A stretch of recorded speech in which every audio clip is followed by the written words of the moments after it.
नमस्कार, स्वागत है आप सभी का डीडी न्यूज पर। आप देख रहे हैं मिड डे प्राइम। मैं हूं जया सिन्हा।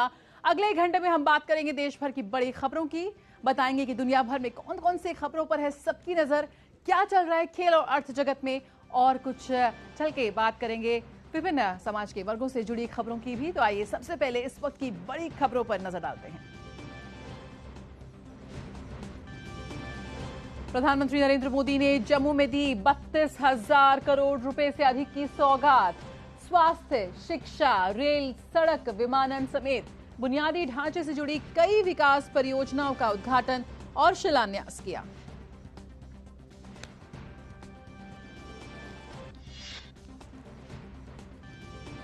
प्रधानमंत्री ने दोहराया घाटी के विकास का संकल्प। कहा, हम विकसित जम्मू कश्मीर बनाकर ही रहेंगे। 70 वर्षों से अधूरे आपके सपने आने वाले कुछ ही वर्षों में मोदी पूरी करेगा।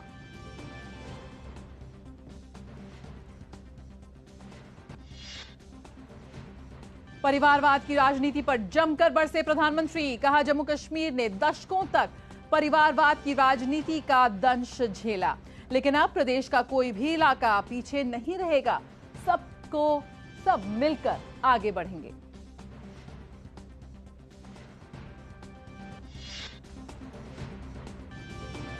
पश्चिम बंगाल में पीड़ितों से मिलने संदेश खाली पहुंचे भाजपा नेता सुवेंदु अधिकारी। पहले अदालत के आदेश को दरकिनार कर पुलिस ने संदेश खाली जाने से रोका था।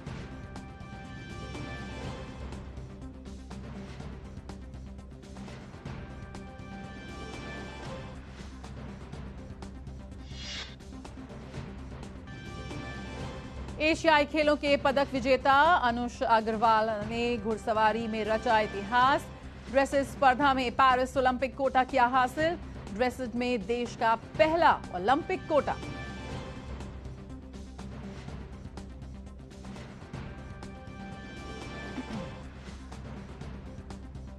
और सबसे पहले बात बड़ी खबरों की।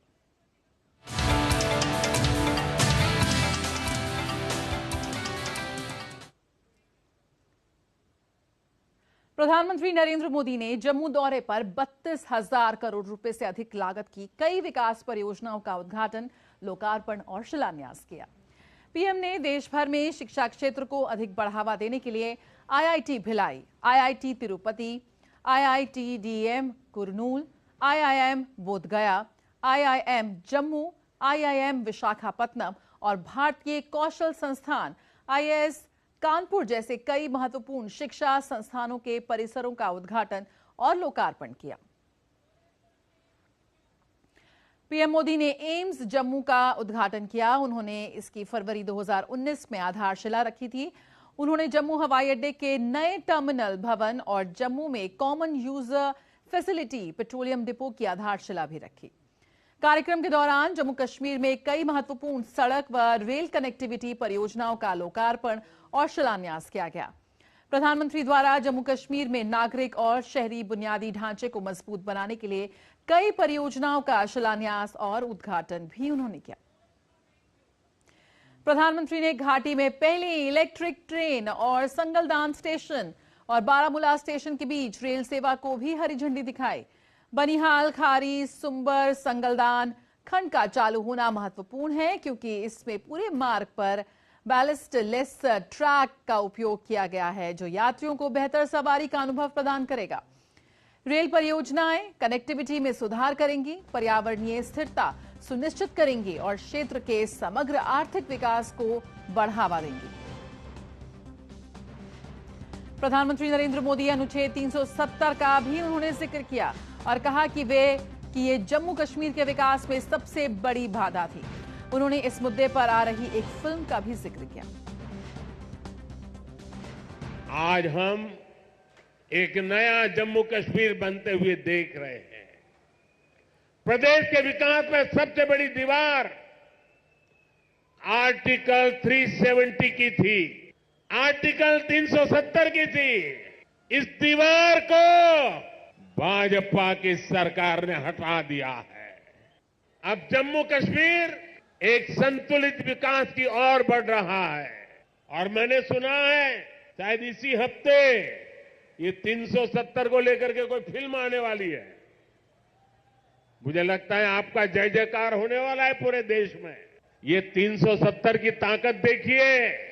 370 जाने के कारण आज मैंने हिम्मत के साथ देशवासियों को कहा है कि अगले चुनाव में भाजपा को 370 दीजिए और एनडीए को 400 पार कर दीजिए।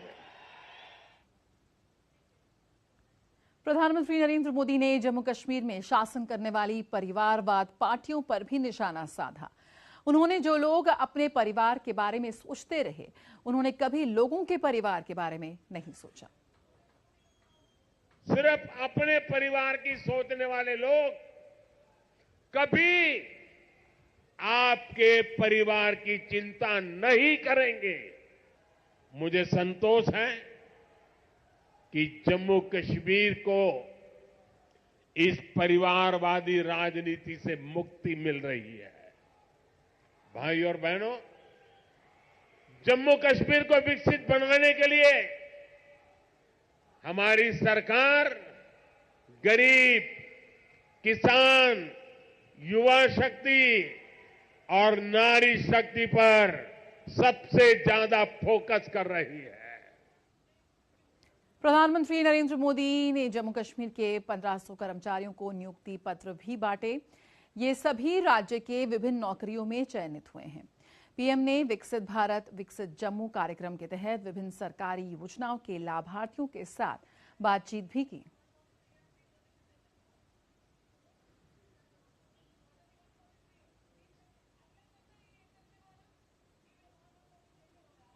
तो 32,000 करोड़ रुपए से अधिक लागत की कई विकास परियोजनाओं की शुरुआत आज हुई है और तस्वीरों में आप देख सकते हैं ये वो युवा हैं जिनको आज नियुक्ति पत्र मिले।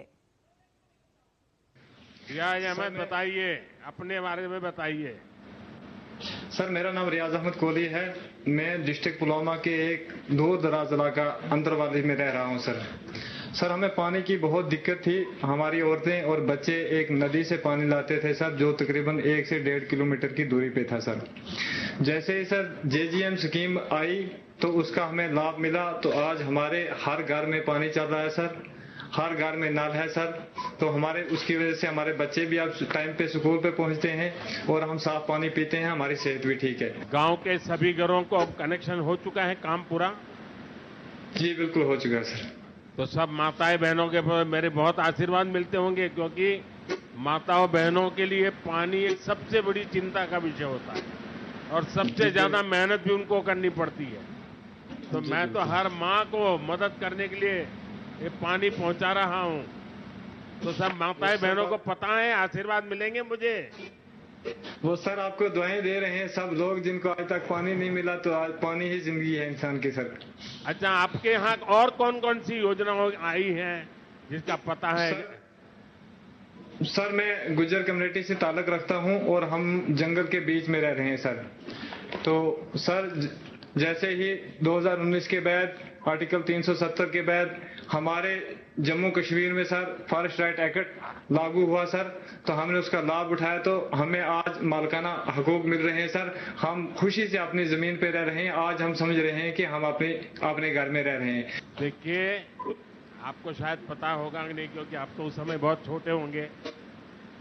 मैं करीब पिछले 40-50 साल से जम्मू कश्मीर से मेरा नाता रहा है और पहले जब यहाँ संगठन के काम में आता था तो ज्यादातर गुर्जर परिवार के लोग ही मुझे संभालते थे। मेरी सारी खातिरदारी गुर्जर परिवार करते थे। तो मैं आप लोगों से बहुत निकट जुड़ा रहा। चलिए, मुझे बहुत अच्छा लगा आपके यहाँ इतना दूर सुदूर जंगलों में भी पानी पहुंचा है। सर ये बहुत खुशी हो रही है कि मैं अपने प्राइम मिनिस्टर साहब से बात कर रहा हूं। आज तक तो मेरी औकात सर एक एमएलए तक बात करने की नहीं थी। इसकी तो बहुत खुशी है, क्योंकि एक गांव से निकल के आके मैं देश के प्राइम मिनिस्टर साहब से बात कर रहा हूं। इसके लिए आपका ये बड़ापन है सर, मौका दिया आपने। और भी सर हमारे गाँव में बहुत सारी स्कीमें हैं जिनका गुज्जर लोगों ने या खासकर बैकवर्ड लोग हैं जो सर जिन्होंने फायदा उठाया। जैसे उज्ज्वला स्कीम है सर, मैंने खुद कनेक्शन लिया है सर, और गांव के जितने भी लोग हैं सब ने कनेक्शन लिया है सर, और उसकी सब्सिडी भी हमारे अकाउंट में आ रही है सर। तो हमारा टाइम भी बच गया सर, और हमारा पैसा भी बहुत कम खर्च हुआ सर। और उस सबसे बड़ा जो आपने सर काम किया, जिसको देश के लाखों और करोड़ों लोग आपको दुआएं दे रहे हैं सर, कि हम जैसे गरीब लोगों के पास सर इलाज करवाने के लिए पैसे नहीं थे सर। जो गोल्डन कार्ड की सहूलियत हमें मिली सर, तो आज हमारे सारे लोग खुशी से जाके सिर्फ गोल्डन कार्ड दिखा के तो अपना इलाज करवाते हैं। ये सर आपने बहुत बड़ा काम कर दिया, इसके लिए पूरे देश के लोग आपको दुआएं दे रहे हैं सर। बड़ी खुशी हो रही है। बहुत बहुत धन्यवाद भैया, बहुत धन्यवाद। Thank you sir. तो सुदूर गांव तक पहुंच रही हैं सरकारी योजनाएं और उसी का असर यहां पर जमीन पर नजर आ रहा है। और आइए अब नजर डालते हैं कुछ अन्य राष्ट्रीय खबरों पर।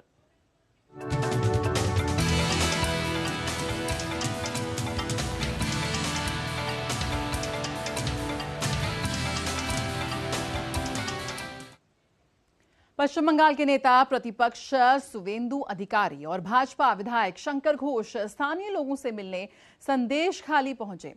पश्चिम बंगाल के उत्तर 24 परगना जिले में स्थित गांव संदेशखाली में इन दिनों जमकर विरोध प्रदर्शन हो रहा है। इसी बीच हिंसाग्रस्त इलाके में जा रहे भाजपा नेता सुवेंदु अधिकारी और उनके साथ पार्टी के अन्य नेताओं को पुलिस ने रोक दिया था, लेकिन कलकत्ता हाईकोर्ट के निर्देश के बाद उन्हें संदेशखाली जाने की इजाजत मिल गई।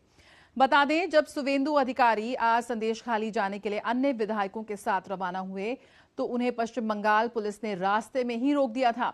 इसके विरोध में भाजपा नेताओं ने वहीं पर धरना शुरू कर दिया। भाजपा नेता सुवेंदु अधिकारी ने कहा कि संविधान का मुख्य स्तंभ न्यायपालिका है। ममता पुलिस कलकत्ता उच्च अदालत के आदेश को चुनौती दे रही है। इसके बाद कोलकाता उच्च न्यायालय ने सुवेंदु अधिकारी और सिलीगुड़ी के विधायक शंकर घोष को संदेशखाली जाने की इजाजत दे दी। वहीं आज सुबह 12 स्थानों पर फिर से धारा 144 लागू कर दी गई है। बता दें कि यहां की महिलाओं ने बीते दिनों आरोप लगाए थे कि टीएमसी नेता शाहजहां शेख और अन्य टीएमसी नेताओं ने उनकी जमीनों पर कब्जा कर लिया और कुछ महिलाओं ने टीएमसी नेताओं पर यौन शोषण के भी आरोप लगाए हैं।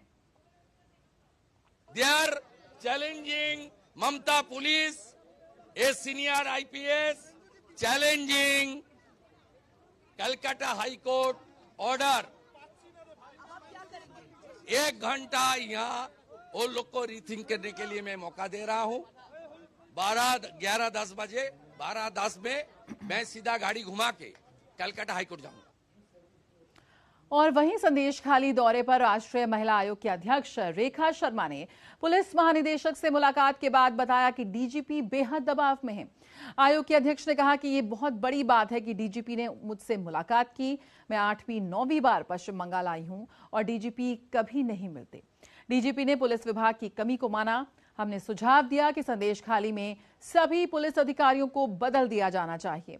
उन्होंने इसे गंभीरता से लिया, लेकिन इसी बीच उन्हें 1 या 2 फोन कॉल आए और उनका रवैया पूरी तरह से बदल गया। उन्होंने बैठक को छोटा कर दिया। जब हमने शाहजहां शेख का नाम लिया तो उन्हें चुभा। फिर हमसे पूछा कि वे शाहजहां को कैसे गिरफ्तार कर सकते हैं जब उनके खिलाफ कुछ भी नहीं है। ईडी को शाहजहां को गिरफ्तार करना चाहिए। मुझे लगता है कि डीजीपी के हाथ बंधे हुए हैं, वे कुछ नहीं कर सकते। कुछ 1-2 फोन आए जिसके बाद उनका वो पूरा रवैया चेंज हुआ और उन्होंने वो मीटिंग को शॉर्ट कर दिया।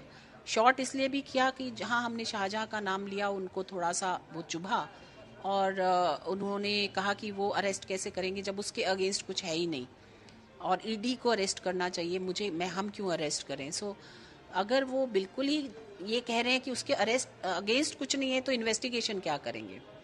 तो वहाँ पे मुझे लगता है कि वो उनके हाथ बंधे हुए हैं, वो कुछ नहीं कर सकते। अगर उनको मीटिंग भी कट शॉर्ट करनी पड़ी तो आप सोच सकते हैं वो प्रेशर में है और अंडर प्रेशर वो कैसे काम करेंगे। सिविल सोसाइटी के सदस्यों की एक उच्च स्तरीय समिति पश्चिम बंगाल का 24 और 25 फरवरी को दौरा करेगी। इस फैक्ट फाइंडिंग समिति में पूर्व जज, पूर्व ब्यूरोक्रेट, वरिष्ठ पत्रकार, वकील, मानवाधिकार कार्यकर्ता शामिल हैं, जो संदेशखाली का दौरा कर वहां के हालात का जायजा लेगी। इस उच्च स्तरीय समिति में उच्च न्यायालय के सेवानिवृत्त पूर्व मुख्य न्यायाधीश एल नरसिम्हा रेड्डी, हरियाणा कैडर के पूर्व आईपीएस अधिकारी श्री राजपाल सिंह, राष्ट्रीय महिला आयोग के पूर्व सदस्य डॉक्टर चारू वली खन्ना, एनएचआरसी के पूर्व रजिस्ट्रार ओपी व्यास, वरिष्ठ पत्रकार संजीव नायक और एनएचआरसी और एनसीपीसीआर की सलाहकार भावना बजाज को शामिल किया गया है। दौरे के बाद समिति द्वारा एक अंतिम रिपोर्ट तैयार की जाएगी और इसे भारत के संवैधानिक अधिकारियों को सौंपा जाएगा। तो संदेश खाली का दौरा करेगी fact finding committee. Prasenjit Bakshi हमारे संवाददाता इस वक्त हमारे साथ जुड़ रहे हैं। प्रसन्नजीत, इस वक्त क्या कुछ स्थिति है? कई जगहों पर दोबारा 144 की धारा लागू कर दी गई है। शुभेंदु अधिकारी को यहां पर अदालत से संदेश खाली जाने की अनुमति मिल गई है, वो वहां जा सकते हैं, मिल सकते हैं। उसको लेकर इस वक्त क्या कुछ अपडेट है? सबसे पहले देखिए जया, पहले तो मैं ये बता दूं कि मुझे ऐसा लग रहा है कि जिस तरह से अदालत से अनुमति लेकर शुभेंदु अधिकारी और शंकर घोष ने संदेशखाली पहुंचे हैं, ऐसा लगता है कि माने किसी विदेश की किसी जमीन को कब्जा करने के लिए वो पहुंच रहे हैं। मतलब ऐसे पूरे पिछले 15 दिनों से ऐसा लग रहा था कि संदेशखाली ऐसी जगह है जहां जाने के लिए इतना मशक्कत, जहां जाने के लिए अदालत का दरवाजा इतनी बार खटखटाना जरूरी है। तो ये संदेशखाली हमारी हिंदुस्तान की एक हिस्सा है, ये हमारी पश्चिम बंगाल की एक हिस्सा है, हमारी कोलकाता से सिर्फ 70 किलोमीटर दूरी पर है। ऐसा है या नहीं है, ये सवाल मेरा दिमाग में सुबह से चल रहा था। जब अदालत की इस दूसरी पारी के बारे में मुझे पता चला कि डिवीजन बेंच में भी जाना पड़ा और वहां पे फिर धामाखाली में इन लोगों को रोका गया है, फिर डिवीजन बेंच के सामने अपील करके फिर 2 लोगों को जाने की अनुमति मिला। जैसे लग रहा है कि, जैसे मैंने फिर से बता रहा हूं कि जैसे लग रहा है कि मैं किसी विदेश की जमीन कब्जा करने के लिए जा रहा हूं। पहली बात तो यह है। और दूसरी बात यह है कि फिलहाल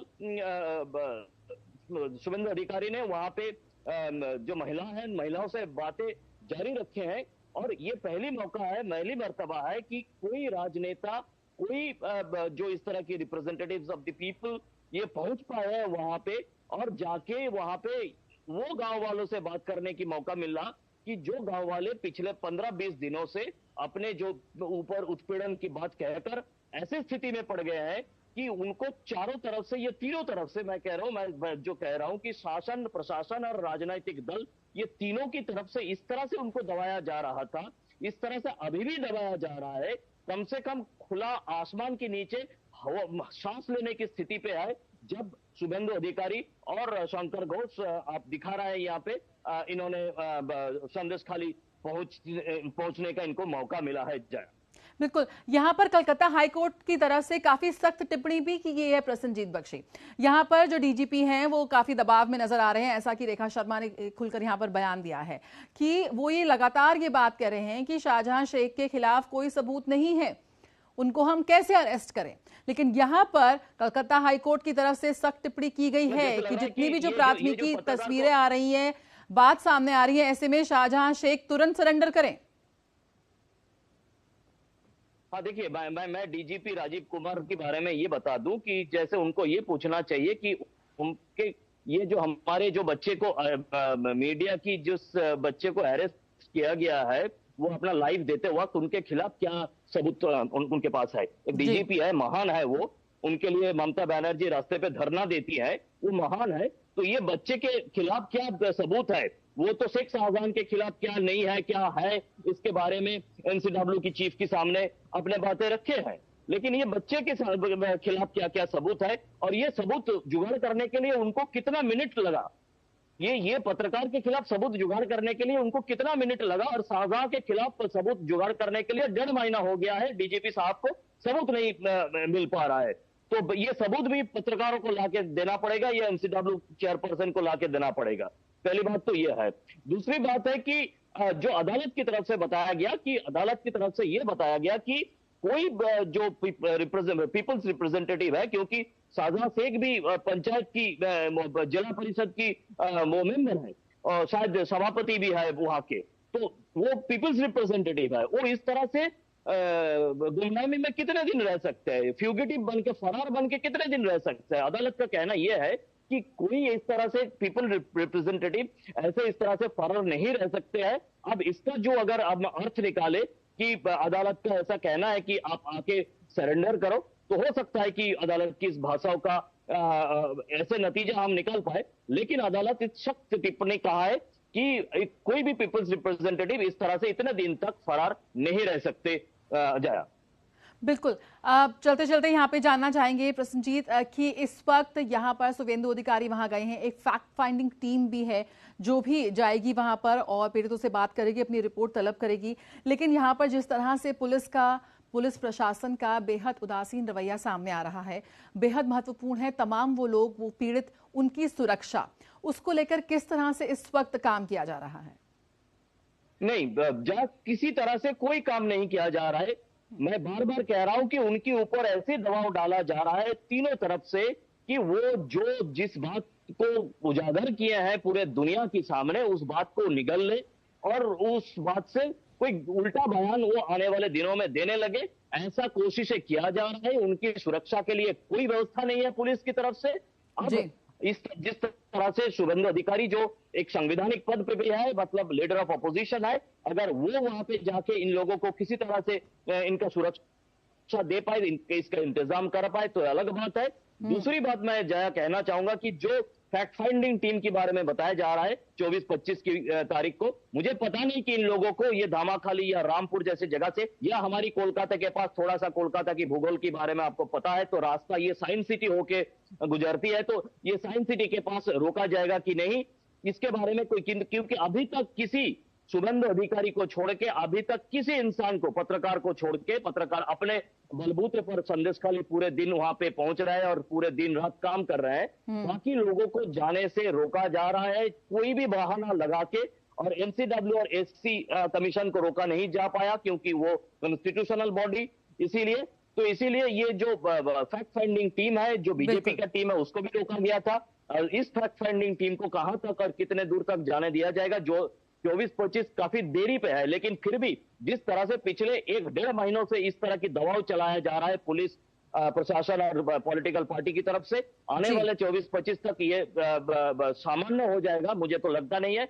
अगर हो जाए तो ये लोग जा पाएंगे, बात कर पाएंगे। बिल्कुल, बहुत बहुत शुक्रिया प्रसन्नजीत बख्शी, हमारे संवाददाता। जो कहते हैं एक बड़ा सवाल है कि यहाँ पर जो फैक्ट फाइंडिंग टीम है, क्या वो भी संदेश खाली में घुस पाएगी या नहीं, ये देखने वाली बात होगी। और इसमें एक बड़ा प्रश्न यहाँ पर निकल कर आ रहा है कि क्या वो तमाम पीड़ित महिलाएं जो निकल कर बाहर आई थी, जिन्होंने विरोध प्रदर्शन किया था, जिनमें से एक ने कोर्ट के सामने आके बयान भी दिया, क्या उनकी सुरक्षा को लेकर इस वक्त क्या कर रहा है, इस वक्त पुलिस क्या कर रही है, प्रशासन क्या कर रहा है। और आज इस वक्त भी ये सवाल बना हुआ है कि कहाँ है शाहजहां शेख। उम्मीद करते हैं उनका सरकार जल्द इन सवालों के जवाब देगी। फिलहाल खबरों में आगे बढ़े। मिड डे प्राइम में केंद्रीय गृह मंत्री अमित शाह आज राजस्थान के दौरे पर हैं। अमित शाह बीकानेर पहुंच गए हैं। राज्य के मुख्यमंत्री भजनलाल शर्मा ने उनका स्वागत किया। अपने दौरे के दौरान अमित शाह बीकानेर के पार्क पैराडाइज में लोकसभा चुनाव प्रबंधन समिति की बैठक में भाग लेंगे। उदयपुर में कार्यकर्ता सम्मेलन में वो शामिल होंगे। वहीं शाम को जयपुर में प्रबुद्ध जन सम्मेलन में भी वो हिस्सा लेंगे।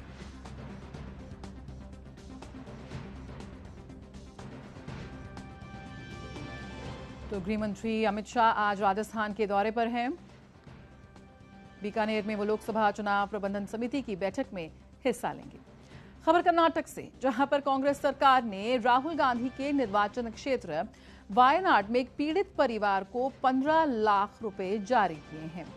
भाजपा को इस पर आपत्ति है क्योंकि कर्नाटक की सरकार पड़ोसी राज्य केरल की मदद कर रही है और ऐसे हालात में जब उसके अपने किसान आत्महत्या कर रहे हैं। कर्नाटक में बीजेपी अध्यक्ष BY विजेंद्र येदियुरप्पा ने कहा कि राहुल गांधी का पक्ष लेने के लिए सरकार द्वारा कर्नाटक के करदाताओं के धन का घोर दुरुपयोग पूरी तरह से अपमानजनक है। ये भी कहा कि कांग्रेस पार्टी के अस्तित्व के संघर्ष के बीच उसके मंत्री राज्य के खजाने का एक-एक रुपया लूटने में कोई कसर नहीं छोड़ रहे हैं। Karnataka government has released 15 lakhs. Why? Because Rahul Gandhi has demanded this. So just because Rahul Gandhi has demanded Karnataka government to release money, our Chief Minister Siddaramaiah has released 15 lakh rupees to a person who has died due to the elephant stampede in Kerala, that in Wayanad area. So this is a total misuse of state funds. So how can Karnataka government or Siddaramaiah can release funds to a person who has died in Kerala? और कर्नाटक सरकार के इस कदम के बाद कर्नाटक में विपक्ष लगातार हमलावर है। कर्नाटक के पूर्व सीएम और जेडीएस नेता एचडी कुमारस्वामी ने कहा कि लोगों को कर्नाटक सरकार के इस रवैये के बारे में सोचना चाहिए। राज्य में जानवरों के हमले से हुई मौतों में 5 लाख रुपए दिए जाते हैं, लेकिन वायनाड के लिए उन्होंने 15 लाख रुपए दिए हैं। Their leader from Delhi, Rahul Gandhi, on his request or on his direction, this government liberally they have given the compensation. How this government behaving, everybody can understand. By liberally giving 15 lakh rupees, they have shown that they have given the message. Our government treasury is very strong. They have given the message. By making one side 1 lakh crore loan this year. Congress सांसद राहुल गांधी आज 2018 के मानहानि मामले में उत्तर प्रदेश के Sultanpur court में पेश हुए।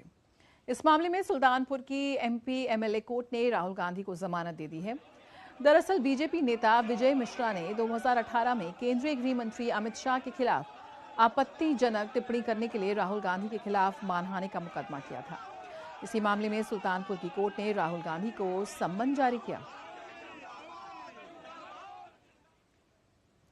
कांग्रेस नेता राहुल गांधी को सुल्तानपुर जिला न्यायालय से जमानत मिलने पर अधिवक्ता संतोष पांडे ने कहा कि राहुल गांधी ने आज अदालत में आत्मसमर्पण कर दिया। उनकी जमानत याचिका पर सुनवाई होने के बाद उनकी जमानत मंजूर कर ली गई।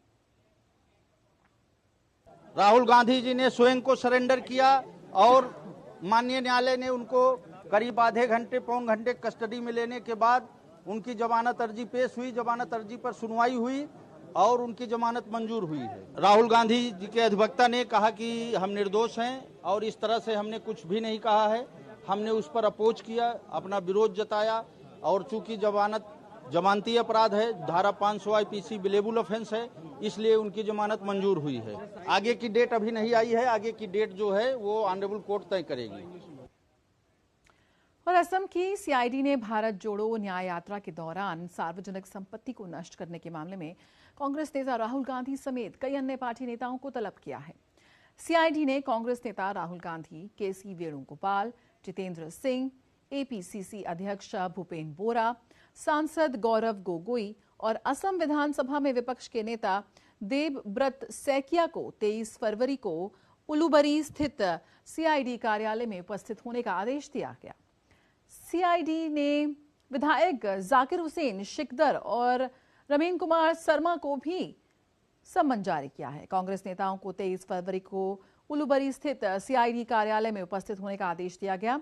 राहुल गांधी की न्याय यात्रा के गुवाहाटी में प्रवेश करते ही वहां का माहौल खराब हो गया था और शहर पुलिस ने राहुल गांधी समेत कई कांग्रेस नेताओं के खिलाफ मामला दर्ज किया था। कांग्रेस नेता राहुल गांधी, जितेंद्र सिंह, केसी वेणुगोपाल पर लोक सेवकों के कानूनी आदेशों की अवहेलना, अनुमति की शर्तों का उल्लंघन, सरकारी सेवकों को उनके वैध कर्तव्यों के पालन में बाधा डालने और सरकारी सेवकों पर हमला करने का आरोप है।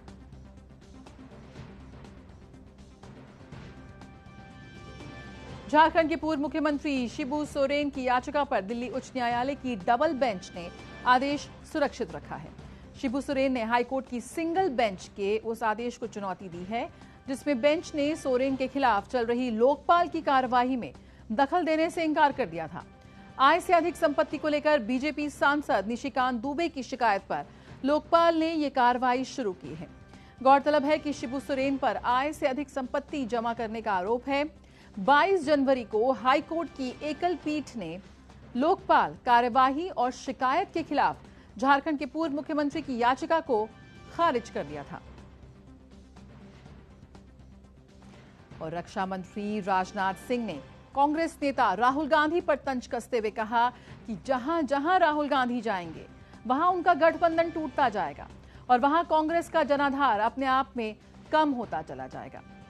राजनाथ सिंह ने कहा कि कांग्रेस का जनाधार अब लगभग समाप्त हो गया है। हाँ, तो जहां जहां जाएंगे वहां गठबंधन टूटता ही जाएगा। जहां जहां जाएंगे वहां जनाधार कांग्रेस का अपने आप कम होता चला जाएगा। अब कांग्रेस का जनाधार लगभग समाप्त है। स्वामी प्रसाद मौर्य ने समाजवादी पार्टी छोड़ दी है। समाजवादी पार्टी की प्राथमिक सदस्यता से इस्तीफे के बाद उन्होंने विधान परिषद से भी इस्तीफा दे दिया है। सपा के दिग्गज नेता स्वामी प्रसाद मौर्य ने समाजवादी पार्टी के राष्ट्रीय अध्यक्ष अखिलेश यादव को पत्र लिखकर विधान परिषद की सदस्यता से भी इस्तीफा दे दिया। इसके साथ ही स्वामी प्रसाद मौर्य ने समाजवादी पार्टी से अपने सारे नाते तोड़ लिए हैं। उपराष्ट्रपति जगदीप धनखड़ ने आज नई दिल्ली में इंदिरा गांधी राष्ट्रीय मुक्त विश्वविद्यालय के 37वें दीक्षांत समारोह को संबोधित किया। छात्रों को संबोधित करते हुए उपराष्ट्रपति ने कहा कि भारत का वित्तीय पारिस्थितिकी तंत्र आज एक वैश्विक मॉडल बन चुका है। उन्होंने कहा कि भारत की अर्थव्यवस्था अगले 2-3 साल में दुनिया की तीसरी सबसे बड़ी अर्थव्यवस्था बनने की ओर अग्रसर है। इंदिरा गांधी राष्ट्रीय मुक्त विश्वविद्यालय इग्नू का 37वां दीक्षांत समारोह मंगलवार को आयोजित किया गया। इस दौरान 3 लाख से अधिक छात्रों को डिग्री, डिप्लोमा और सर्टिफिकेट प्रदान किए गए। उपराष्ट्रपति जगदीप धनखड़ इग्नू के दीक्षांत समारोह में मुख्य अतिथि के तौर पर शामिल हुए। छात्रों को संबोधित करते हुए उपराष्ट्रपति ने कहा कि भारत अब काफी तेजी से तरक्की कर रहा है। उन्होंने कहा कि भारत आज दुनिया की 5वीं सबसे बड़ी अर्थव्यवस्था बन चुका है और अगले 2-3 साल में हम तीसरी सबसे बड़ी अर्थव्यवस्था बन जाएंगे। Governance once shrouded in shadows now embraces transparency and accountability. Corruption, once bane of the system, has now yielded to rule of law. Friends, on economic front, our story is one of remarkable dynamism. Negotiating difficult terrain and tough challenges, we have traversed from being a fragile 5 global economy, a burden to the globe, to the glorious status of being the 5th largest global economy.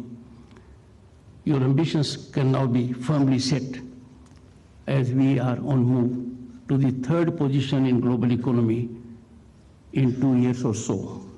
उपराष्ट्रपति ने कहा कि पिछले साल आयोजित G20 शिखर सम्मेलन की अभूतपूर्व सफलता ने दुनिया के समक्ष भारत की नेतृत्व क्षमता को साबित किया।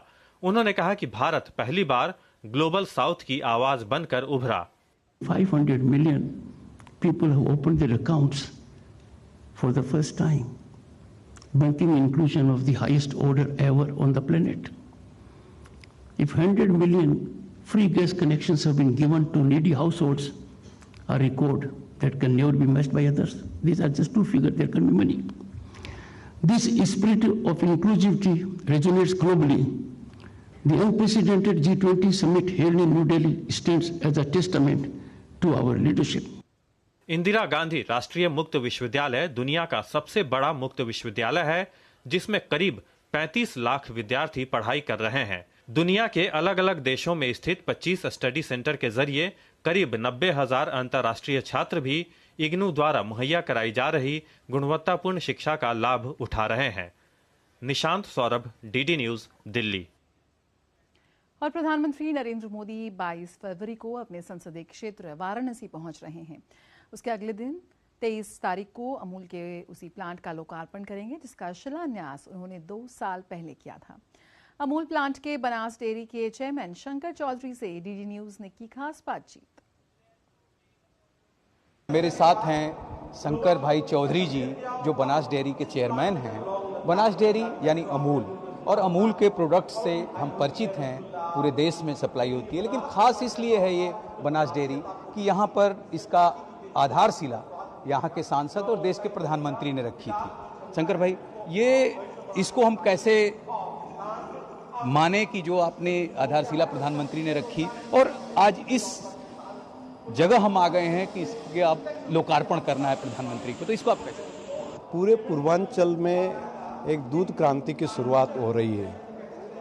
ग्रामीण क्षेत्र में बसी महिलाओं वो आत्मनिर्भर कैसे बने, उनको दूध की प्राइस कैसे मिले, वो पशुपालन के व्यवसाय को एक व्यावसायिक तौर पर कैसे ले सके। जैसे गुजरात में 25 लाख 50 लाख करोड़ तक महिलाएं इकोनॉमी एक साल में कर सकती है दूध के व्यवसाय से, तो यहाँ पर भी आत्मनिर्भर कैसे महिलाएं वैसे हो सकती है। ये कल्पना जो मोदी जी की है यहाँ पर साकार होने जा रही है। आपका उद्देश्य इसको कहाँ तक पहुँचाने का है, जो यहाँ के उत्पाद हैं, जो मिठाइयाँ? मोदी जी ने अपने भाषण में कहा था कि बनारस का रस वो पूरे दुनिया में कैसे पहुंचे। मैं मानता हूं कि एक वैश्विक फलक पर ये बनारस की जो स्वीट है, खास करके भारतीय मिठाई है, रसगुल्ला हो, काजू कतली हो, ये सब भी वहां तक पहुंचेगी, दुनिया तक पहुंचेगी। ये वाराणसी के जो किसान हैं उनको आपका जो ये अमूल का उद्यम लगा है, ये किस तरह से लाभ पहुंचाएगा और किसानों की आय में किस तरह का इजाफा होगा? एक तो उनको पर्याप्त प्राइस भी मिलेगी, इनके अलावा कंटिन्यूड हर रोज दूध जितना भी है उतना दूध बनास अपने गांव में, उनके गांव में कलेक्शन करेंगे हम गांव की समिति के माध्यम से। व्यावसायिक तौर पर वो आत्मनिर्भर बने, 25 लाख 50 लाख करोड़ रुपया का भी दूध महिलाएं गांव में अपने घर पे कैसे बरवा सके, वहां तक हमें पहुंचाने का प्रधानमंत्री जी का जो कल्पना है उनको साकार करने का काम बनास डेयरी कर रही है। श्वेत क्रांति का एक भाग्योदय प्रधानमंत्री जी ने पूरे पूर्वांचल में कर दिया है और उनकी शुरुआत हो गई है। प्रधानमंत्री ने श्वेत क्रांति की शुरुआत कर दी है और लोकार्पण के साथ ही पूरे पूर्वांचल को इसका लाभ मिलेगा। इस अमूल के कंपनी का जो खुल रहा है, साथ ही किसानों के लिए, जो किसान महिलाएं हैं उनके लिए रोजगार के बड़े अवसर और आय भी बढ़ाने का काम करेगा यह बनास डेयरी काशी में। कैमरा पर्सन मनीष सिंह के साथ doctor Harikesh Bahadur Singh Gautam, DD news, Banas dairy, Varanasi. तो रोजगार के नए अवसर यहां खुलते हुए। खबरों में आगे बढ़े। पोलैंड के विदेश मंत्रालय में राज्य सचिव व्लाडिस्लाव बार्टोस्वस्की ने कहा कि भारत अब एक महाशक्ति है और इसलिए भारत को वैश्विक स्तर पर महाशक्ति के अनुकूल भूमिका निभानी चाहिए। इसके साथ ही उन्होंने कहा कि भारत के साथ हमारे संबंध हमेशा से बहुत अच्छे रहे हैं। India has developed into a phenomenal country and the fifth largest economy and very important politically, and we have developed as well, and we have more to offer to each other. So yes, I will be discussing possible cooperation in new technologies, in digital technologies, in cybersecurity, in cooperation with new renewable energies, because we are very keen on it, and so is India. We're quite developed in the IT sector, which brings 9% of GDP to India, but brings about 7% of GDP to Poland as well. We are quite also. और उत्तराखंड के मुख्यमंत्री पुष्कर सिंह धामी ने अपने मंत्रिमंडल के साथ आज अयोध्या स्थित श्री राम जन्मभूमि मंदिर पहुंचकर श्री राम लल्ला के दर्शन किए। अयोध्या पहुंचने पर महर्षि वाल्मीकि अंतर्राष्ट्रीय एयरपोर्ट पर भाजपा के कार्यकर्ताओं और अयोध्या के लोगों ने उनका जोरदार स्वागत किया।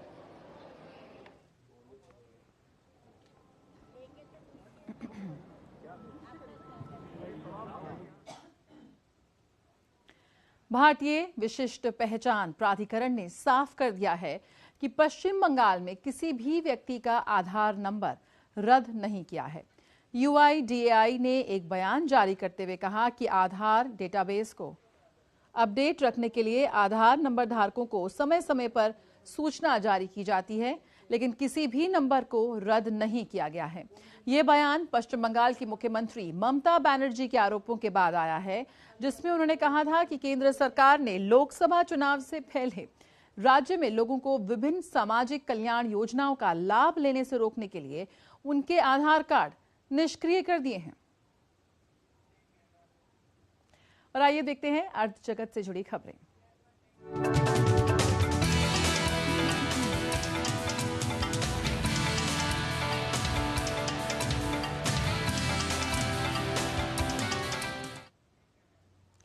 प्राकृतिक रबड़ क्षेत्र के सतत और समावेशी विकास के अंतर्गत रबर क्षेत्र के लिए वित्तीय सहायता पहले 2 वित्तीय वर्षों में यानी कि 24-25 और 2025 और 26 के लिए 576.41 करोड़ रुपए से 23% बढ़ाकर 708.69 करोड़ रुपए कर दी गई है।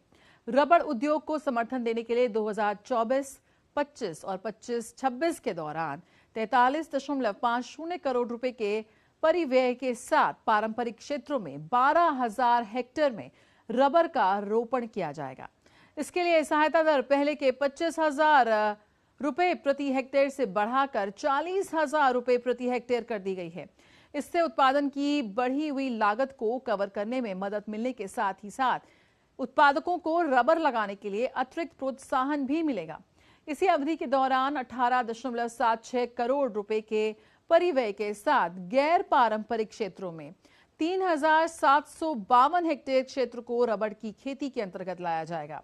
रबड़ बोर्ड द्वारा 50,000 रुपए प्रति हेक्टेयर मूल्य की रोपण सामग्री की आपूर्ति की जाएगी।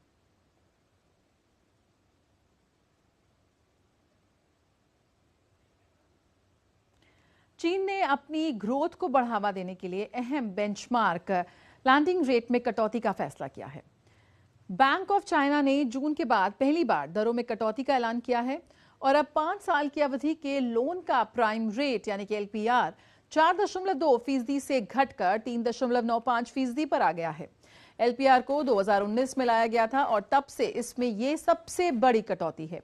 ये कटौती का उद्देश्य कमर्शियल बैंकों को अधिक लोन और ज्यादा लाभप्रद दरों पर ग्रांट देने के लिए प्रोत्साहित करना है।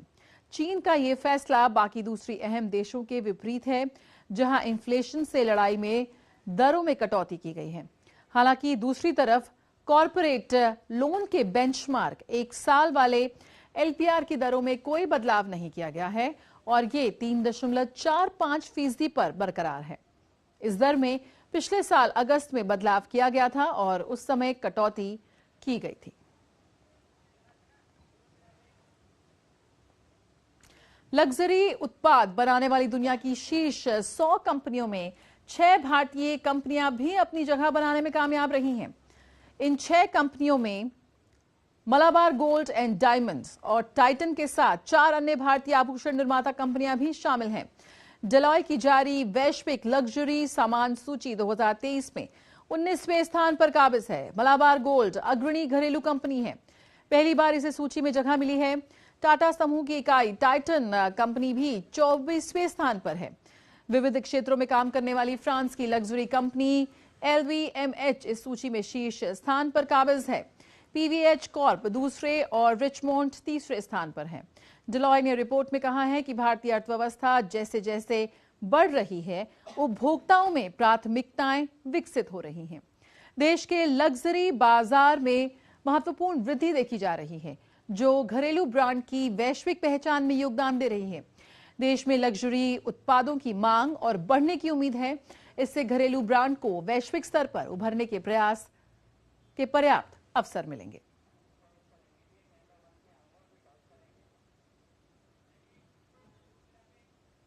और आइए अब देखते हैं खेल जगत की खबरें।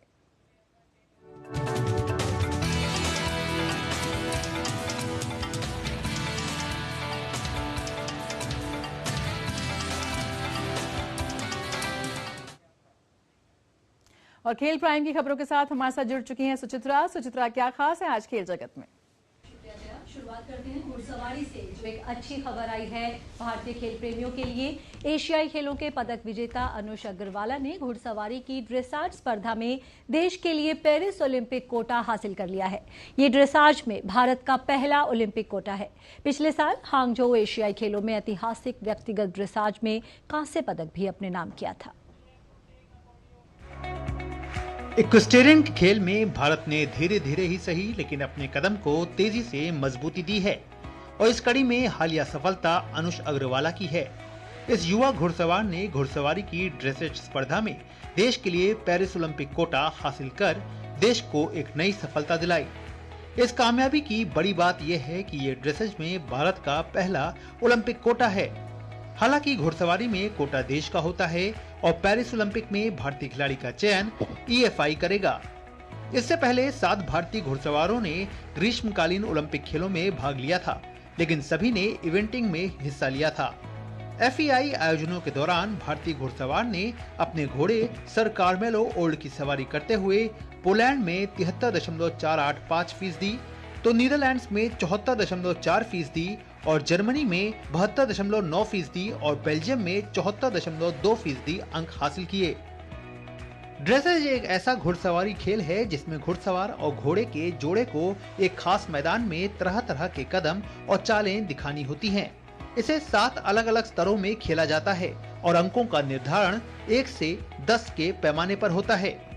फवाद मिर्जा ने 2020 टोक्यो ओलंपिक में घुड़सवारी में भारत का प्रतिनिधित्व किया था। इससे पहले इम्तियाज अनीस ने सिडनी ओलंपिक 2000 में, इंद्रजीत लामा ने अटलांटा ओलंपिक 1996 में, जितेंद्रजीत सिंह अहलूवालिया हुसैन सिंह, मोहम्मद खान और दरिया सिंह ने 1980 ओलंपिक खेलों में भारत का प्रतिनिधित्व किया था। Sports desk, DD news. बात करते हैं हॉकी की। भारतीय पुरुष हॉकी टीम ने FIH प्रो लीग में सोमवार को स्पेन को शूटआउट में 8-7 से हरा दिया। निर्धारित समय तक दोनों टीम 2-2 गोल की बराबरी पर थी, जिसके चलते मैच का फैसला शूटआउट में हुआ। भारतीय टीम अब अपना अगला मुकाबला बुधवार को नीदरलैंड्स के खिलाफ खेलेगी।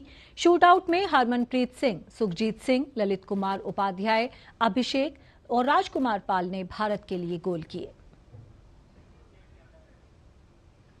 और विंटर गेम्स के लिए मशहूर गुलमर्ग की वादियां इन दिनों बर्फ से पटी पड़ी हैं। ऐसे में यहां का नजारा लोगों को अपनी ओर आकर्षित कर रहा है। जहां एक ओर सैलानियों की संख्या में वृद्धि हुई है, तो वहीं दूसरी ओर स्कीइंग के खेल को भी नई दिशा मिल रही है। जम्मू कश्मीर बदल रहा है और कश्मीर की बदलती हुई फिजा में गुलमर्ग की ये खूबसूरती देखते ही बनती है। गुलमर्ग की वादी में चारों ओर इन दिनों ये नजारा खास है। बर्फबारी के चलते जहां एक तरफ यहाँ की खूबसूरती बढ़ गई है, तो वहीं दूसरी ओर देसी विदेशी सैलानियों को भी अपनी ओर आकर्षित कर रही है। ऐसे में जहां एक ओर सैलानी यहाँ की फिजा के मुरीद हो गए हैं, तो वहीं दूसरी ओर स्कीइंग का खेल भी परवान चढ़ रहा है। देश विदेश से आए यहाँ हजारों स्कीयर्स ने गुलमर्ग की इस खूबसूरती के अनुभव को अपने इस खेल में उतारा। I feel blessed, absolutely blessed to be here and so lucky.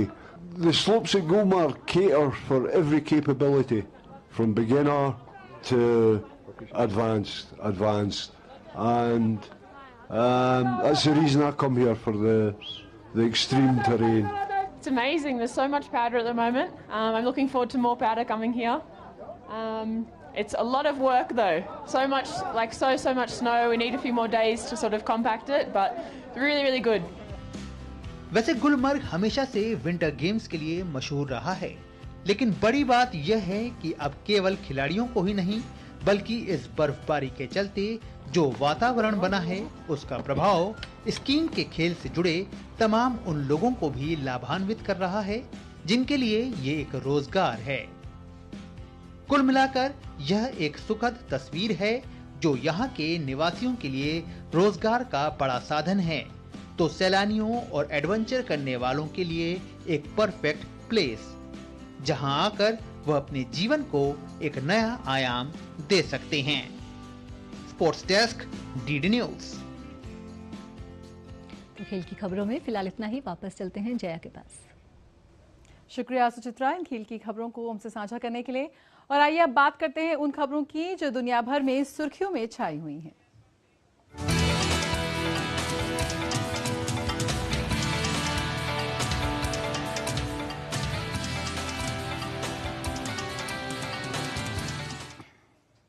विश्व प्राइम में बात कर लेते हैं रूस और यूक्रेन के जारी संघर्ष की। ऐसे में यूक्रेन की मदद के लिए कनाडा ने 800 से अधिक वो ड्रोन देने का फैसला किया है। कनाडा ने sky ranger R70 multi mission हवाई सिस्टम की सहायता देने का वादा किया है। कनाडा के रक्षा मंत्री बिल ब्लेयर ने ये जानकारी दी। मंत्रालय ने कहा कि ओंटारियो में ड्रोन बनाने वाली कंपनी टेलीडाइन से प्राप्त किए गए ड्रोन का 70.44 मिलियन अमेरिकी डॉलर से अधिक की इसकी लागत है।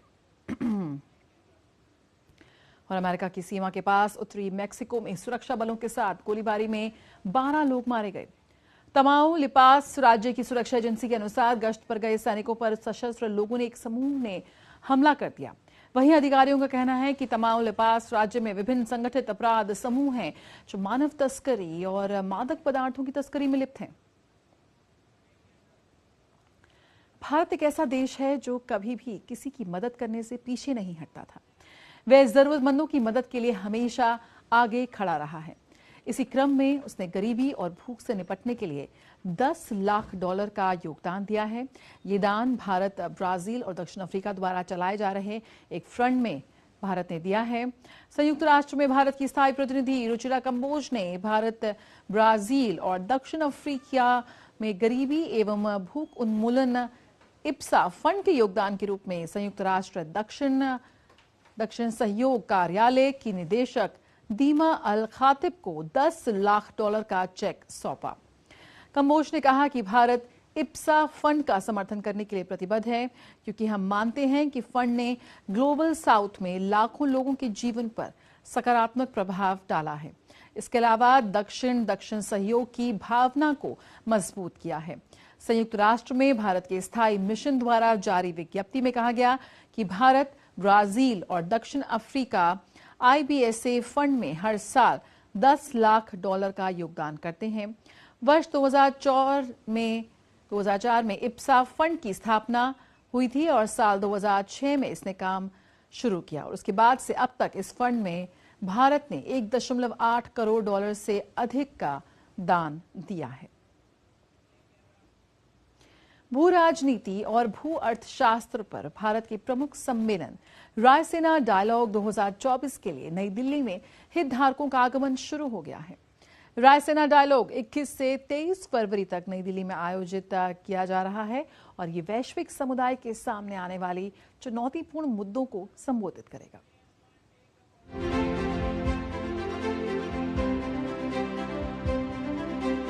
भू राजनीति और भू अर्थशास्त्र पर भारत के प्रमुख सम्मेलन रायसीना डायलॉग 2024 के लिए नई दिल्ली में आगमन शुरू हो गया है। रायसीना डायलॉग 21 से 23 फरवरी तक नई दिल्ली में आयोजित किया जा रहा है और यह वैश्विक समुदाय के सामने आने वाले चुनौतीपूर्ण मुद्दों को संबोधित करेगा। चतुरंगा संघर्ष प्रतियोगिता, सहयोग निर्माण विषय के साथ सम्मेलन युद्ध और शांति, तकनीकी नियमों, निवेश, नवाचार और अधिक जैसे विभिन्न उप विषयगत स्तंभों के तहत मुद्दों पर चर्चा करेगा। प्रधानमंत्री नरेंद्र मोदी के निमंत्रण पर ग्रीस के प्रधानमंत्री क्यारिकोस मित्सोटाकिस भी 21-22 फरवरी तक भारत की राजकीय यात्रा पर आ रहे हैं और नवे रायसीना डायलॉग में मुख्य अतिथि और मुख्य वक्ता होंगे। हर साल राजनीति, व्यापार, मीडिया और नागरिक समाज के नेता दुनिया की स्थिति पर चर्चा करने और समसामयिक मामलों की एक विस्तृत श्रृंखला पर सहयोग के अवसर तलाशने के लिए नई दिल्ली में जुटते हैं। संवाद को एक बहुहितधारक अंतर क्षेत्रीय चर्चा के रूप में संरचित किया जाता है, जिसमें राज्य के प्रमुख, कैबिनेट मंत्री और स्थानीय सरकारी अधिकारी शामिल हैं, जो निजी क्षेत्र, मीडिया और शिक्षा जगत के विचारकों से जुड़े हुए हैं। सम्मेलन की मेजबानी भारतीय विदेश मंत्रालय के साथ साझेदारी में ऑब्जर्वर रिसर्च फाउंडेशन द्वारा की जाती है। Bureau report, DD news. तो भारत तैयार है रायसीना डायलॉग 2024 की मेजबानी के लिए। इसी के साथ मिड डे प्राइम में फिलहाल इतना ही। खबरों का सिलसिला जारी रहेगा दूरदर्शन न्यूज पर। मुझे दीजिए इजाजत। नमस्कार।